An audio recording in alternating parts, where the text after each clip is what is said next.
Play with the Nalagume.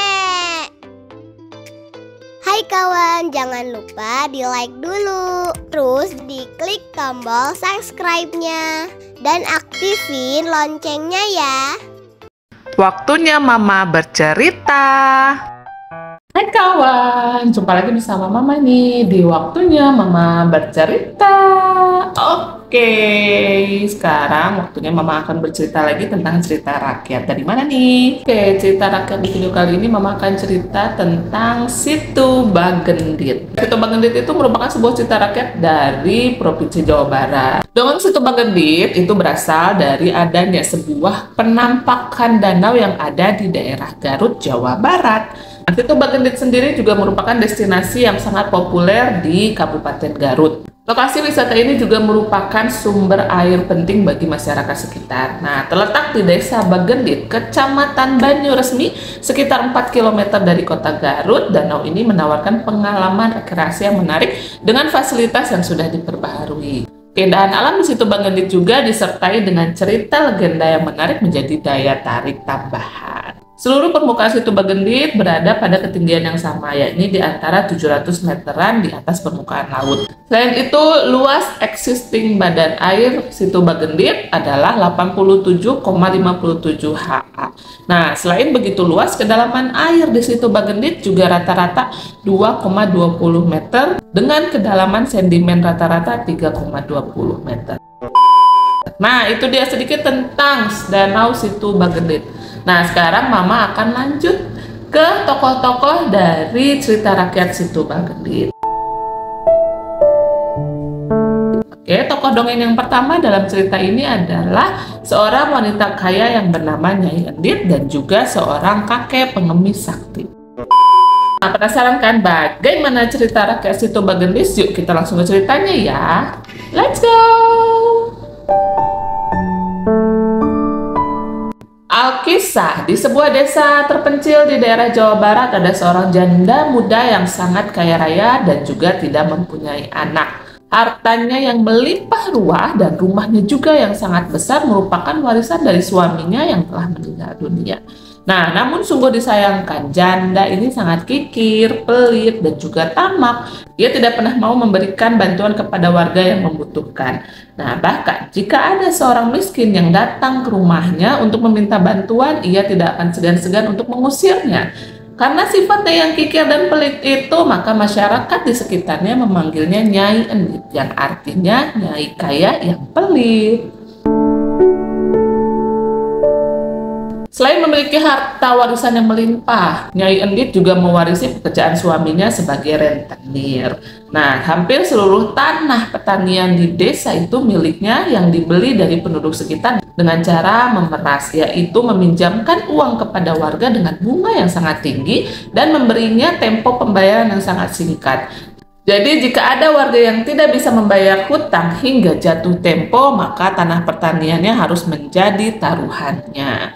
Nah, gak heran jika penduduk sekitar banyak yang jatuh miskin karena tanah pertanian mereka habis dibeli oleh Nyai Endit. Bukan hanya itu saja, Nyai Endit juga mempunyai sifat menindas. Sebagai seorang yang kaya, dia membeli hasil panen padi dari rakyat dengan harga yang sangat murah.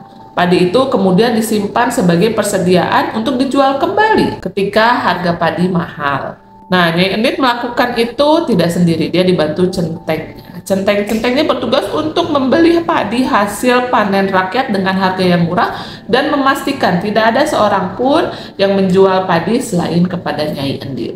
Hasil panen terus ditampung, dibeli dengan harga yang sangat miring, hingga semua orang tidak punya persediaan. Ketika musim paceklik tiba, rakyat tidak punya pilihan selain memberi beras dari Nyai Endit, meski dengan harga bisa 5 kali lipat dari harga ketika Nyai Endit membelinya dari mereka.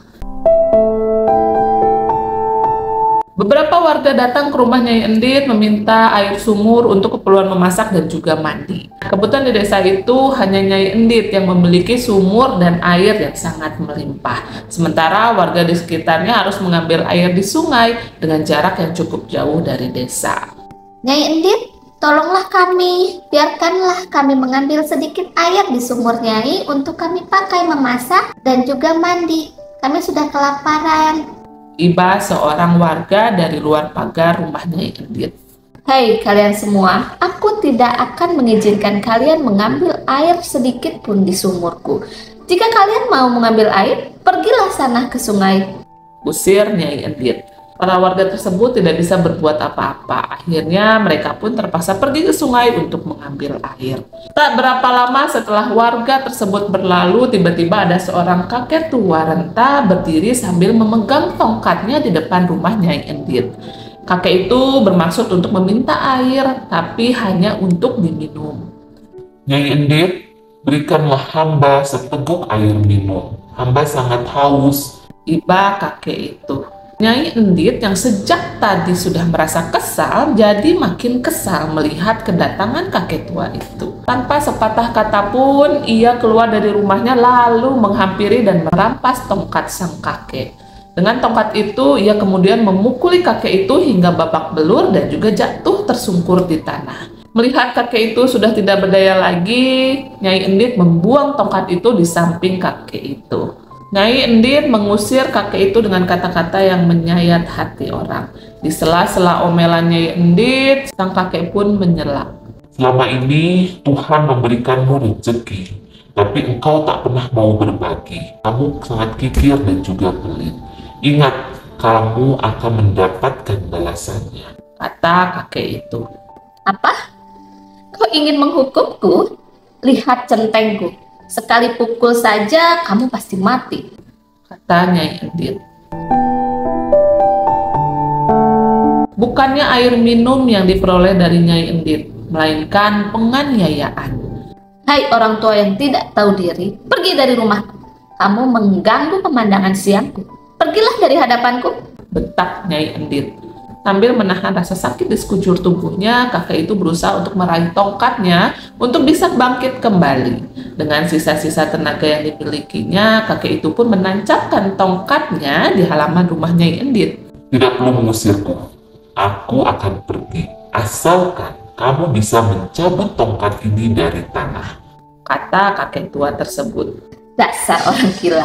Mudah saja mencabut tongkat ini, bahkan tanpa usaha aku bisa melakukannya, kata Nyai Endit sombong. Namun kagetnya Nyai Endit ketika mencoba mencabut tongkat itu dengan satu tangannya. Tongkat itu tidak bergeming, bahkan dengan dua tangan sekaligus pun Nyai Endit tidak bisa mencabutnya. Nyai Endit memanggil semua orang suruhan dan pelayannya untuk mencabut tongkat tersebut, tapi tidak ada yang berhasil. Rupanya kekuatan kalian tidak seberapa. Lihatlah, aku akan mencabut tongkat ini, kata kakek tua itu.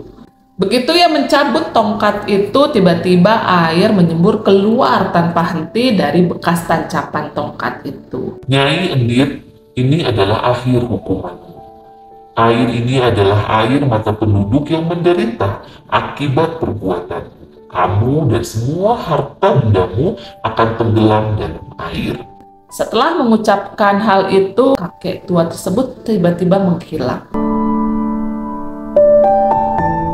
Semakin lama semburan air itu semakin besar dan deras. Para warga berlarian meninggalkan desa untuk menyelamatkan diri. Sementara itu Nyai Endit masih berada di dalam rumahnya, hendak menyelamatkan semua harta bendanya. Tanpa disadarinya ternyata air telah menggenangi seluruh desa. Ia pun berusaha untuk menyelamatkan diri sambil berteriak minta tolong. Tolong aku tidak bisa berenang, teriak Nyai Endit meminta tolong sambil menggendong sebuah peti emas dan permatanya. Nyai Endit terus berteriak hingga suaranya menjadi parau. Namun tak seorang pun yang datang menolongnya karena seluruh warga telah pergi meninggalkan desa.